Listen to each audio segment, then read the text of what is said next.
Hello anh em nha. Em Thịnh Zippo đây anh em. Hôm nay em có làm ra một ít con để gửi đến anh em tham khảo ha. 2, 4, 6, 8, 9 con anh em. Còn con nó bị lỗi kỹ thuật nên là em bỏ ra ha. Rồi hôm nay em đăng 9 con nha. Rồi quy tắc cái dịch bên em là nhận đặt cọc đi hàng nha anh em. Cọc 100k cộng ship nha. Chưa khoan đủ thì em bao ship nha anh em.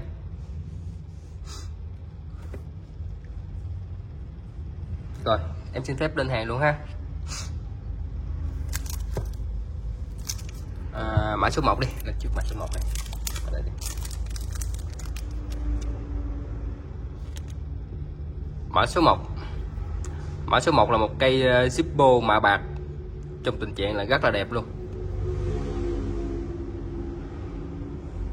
Sản xuất 508 ha. Trên đây thì có cắn mấy điểm ha. Ruột em đã vệ sinh sạch sẽ đây rồi ha.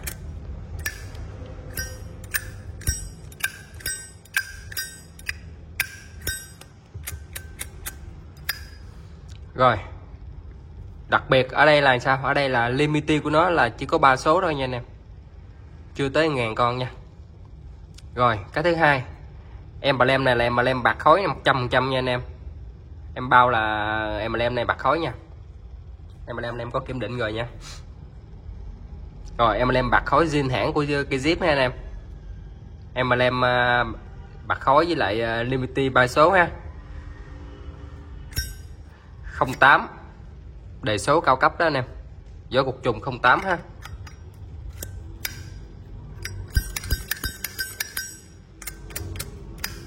Rồi mã số 1.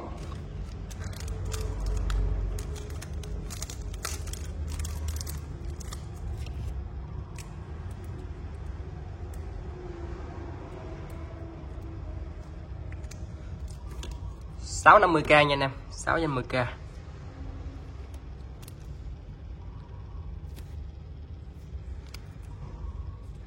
Mã số 2. Mã số 2 là một cây đồng xả. Không, cái này không phải cây đồng xả, cái này cây đồng zin. Cây đồng zin nha, em bao đồng zin nha.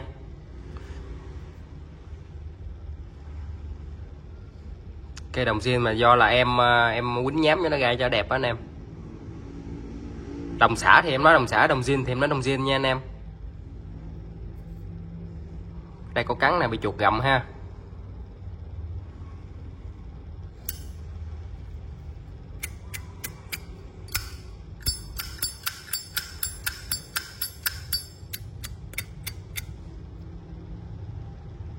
Zip rất là đẹp.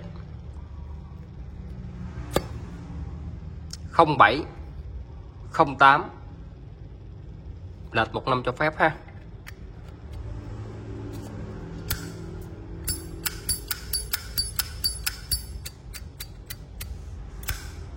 Rồi cái zip rất là đẹp luôn anh em. Về anh em mồi thuốc là khỏi bàn luôn. Em có design thêm một cái emblem Zippo lên ha. Emblem đồng nguyên khối nha anh em. Em design lên ha. Rồi mọi thứ hoạt động tốt. 08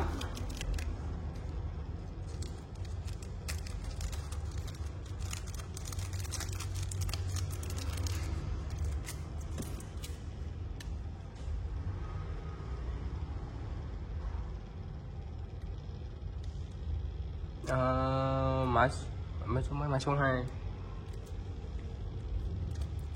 530k nha anh em. Cái zip 400 emblem 130 gọi là còn là 530 nha anh em. Zip 400 emblem 130 cộng là 530 nha. Mã số 2. Rồi tiếp theo là mẫu số 3 luôn. Mẫu số 3 là một cây Zippo chủ đề quân sự, quân đội ha anh em. Đây nhìn mờ cũng thấy được cái chữ X nè anh em.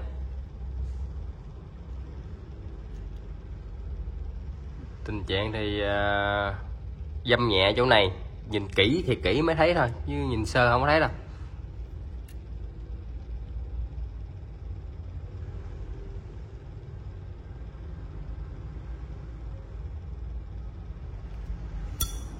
Trời ơi, chưa bỏ tim đá vô luôn. Cái cây này em tính rút ra em vệ sinh. Em móc em tính rút ra vệ sinh lại cho sạch mà em quên. Rồi 94 luôn ha. Cây này vệ sinh lại.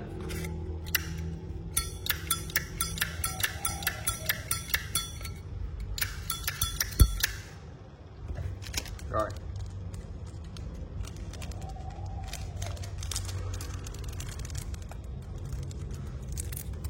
Cây này em đang bán 900 nè. Mà do là em thấy cái ruột nó chày quá nên là fit anh em thêm 50k nha. Mẫu số 3. Mẫu số 3 850. Một cây chủ đề quân đội. Cái ruột thì em vệ sinh là sạch sẽ nha anh em yên tâm nha. Em vệ sinh cái là sáng bóng à. 850 mã số 3 nha. Rồi mẫu số 4 luôn. Một cây chủ đề 3 Zippo zin hãng. Chủ đề này thường thường nằm trên dòng trung niên đó anh em. Nằm trên dòng trung niên đó. Đây có bị chày ha. Đây có bị một đốm nữa. Đó. Được cái chủ đề mất tiền. Rồi gục mờ giai đoạn nha anh em. Gục mờ giai đoạn nè. Cái dép thì chết chà.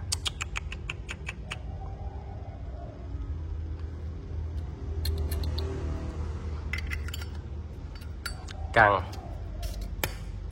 Cái này bán gì sao giờ? Thôi cây này bỏ qua đi anh em ơi.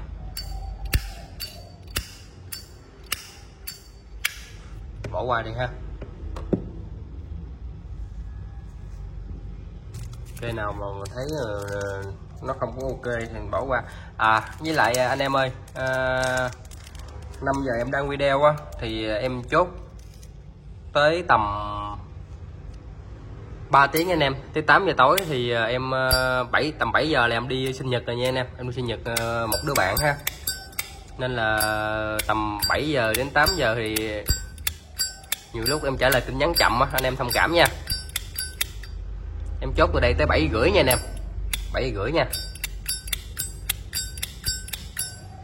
Rồi một cây chrome phay xước nè anh em. Chrome phay xước đây có nhìn kỹ như thế có thể cái dấu nhẹ nhẹ đây nè ha. Đây. Còn ngoài ra thì ok. Zip hầu như là gần như là mới luôn đó anh em. Gần như mới luôn. Âm lại hay nữa.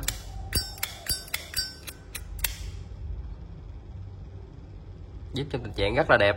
Đây có bị dăm nhẹ ha.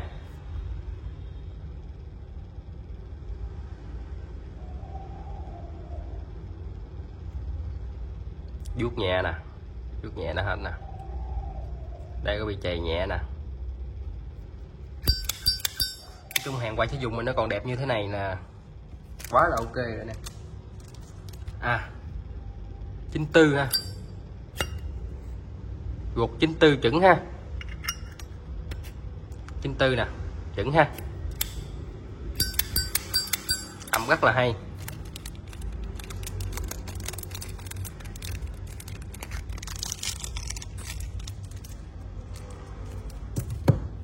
Rồi, mã số 4.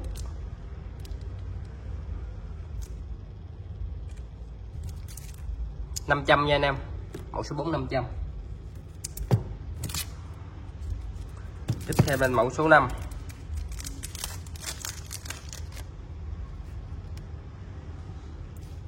Mẫu số 5 đây có bị cắn nè. Và được cái chủ đề cô gái sexy rất là đẹp luôn. Limity nó là 0075 nha anh em. Emblem rất là độc. Cô gái có một vòng eo rất là thon, một cặp đùi rất là bự, đang đi tắm biển.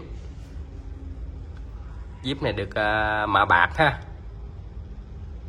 Mạ bạc tổng thể là cũng có dăm, có cắn. Sản xuất năm 94, 95. Sức năm 95 ha. Vỏ gục trùng 95 ha anh em. Bánh xe bán. âm thanh hay.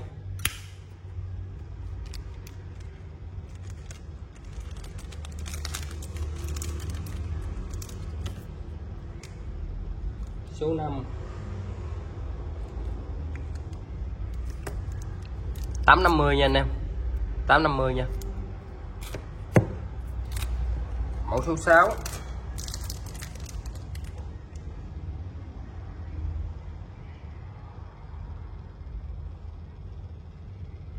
mẫu số 6 là một cây chủ đề tàu chiến anh em. Naruhio là cái gì em quên câu rồi. SS 595 em nghi là chủ đề tàu chiến đó anh em. Chủ đề tàu chiến, khắc ăn mòn đổ sơn nha anh em. Cái này là dòng khắc ăn mòn đổ sơn thì rất là giá trị nha, chứ không phải là dòng đổ sơn lên nha, dòng sơn lên nha anh em. Cái này là khắc ăn mòn đổ sơn, xài cỡ nào xài nó cũng không có chóc đâu, anh em yên tâm ha. Diếm này được mạ bạc nè, khắc full hai mà đắp khắc full nắp luôn nha anh em. Sản xuất 502, mặt sau cũng có khắc luôn. Khắc này là khắc hãng khắc nha anh em, zin hãng nha. Có dăm nhẹ đây ha.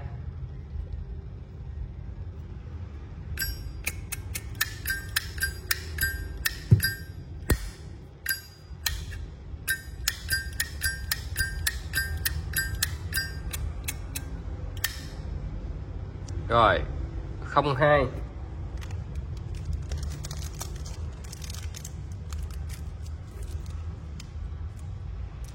số 6 700.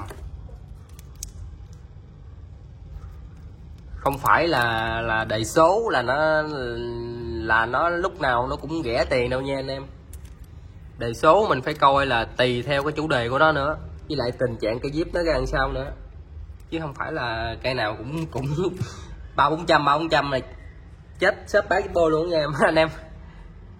Cũng tùy theo chủ đề. Cái đây là chủ đề sưu tầm nè anh em, chủ đề sưu tầm nè, khắc ăn mòn đổ sơn, chủ đề liên quan đến quân sự đó anh em.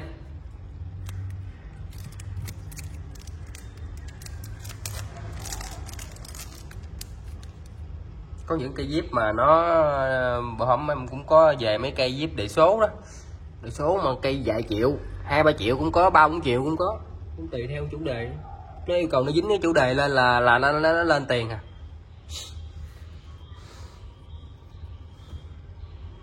Đây cũng là khắc ăn mòn đổ sơn luôn nha anh em, khắc ăn mòn đổ sơn mà cây này nó new, cái này new, cái này 505 nè, 05, cái này new à.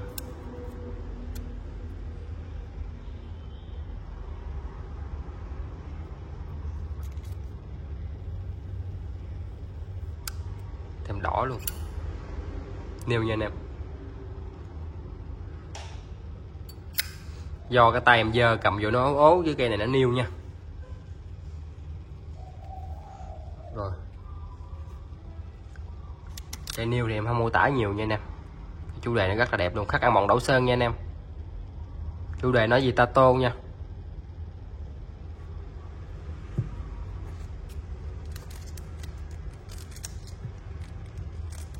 Một cây nêu đề số, ui đẹp quá. Số 7 680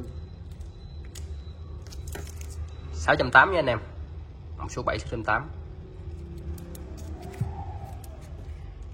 Cái này cái La Mã. Cái này là cái La Mã chrome bóng luôn, cũng khắc ăn mòn đổ sơn luôn.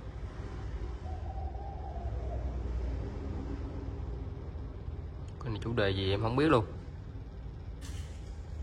khá là hay đó anh em. Khắc ăn mòn đổ sơn nha anh em. 93, tổng thể là đẹp luôn á, tổng thể là đẹp luôn đó anh em. Cây niêu luôn đó anh em, nó là niêu luôn đó. Ôi cái vỏ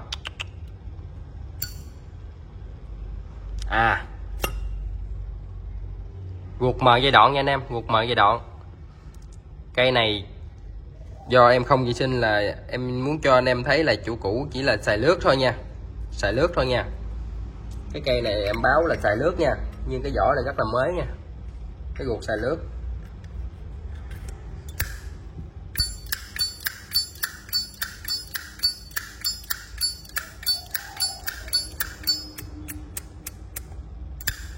Cây này nêu là tiền triệu đó anh em,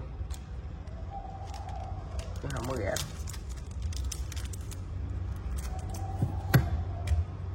Cây số 8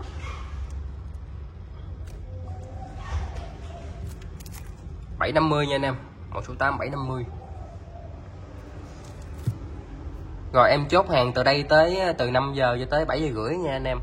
Thì tối nay em bận lắm, em mới đi đám nữa, nên là cũng gắng tranh thủ làm clip đăng. Chắc mai em nghỉ một bữa, thì bữa nay đi đám chắc mai đi hơi đuối nên là chắc mai nghỉ một bữa. Rồi em lên trước 8 cây ha, rồi anh em thêm ưng cây nào mình chụp màn hình gửi qua em nha anh em. Em cảm ơn anh em đã xem video nha. Bye bye anh em.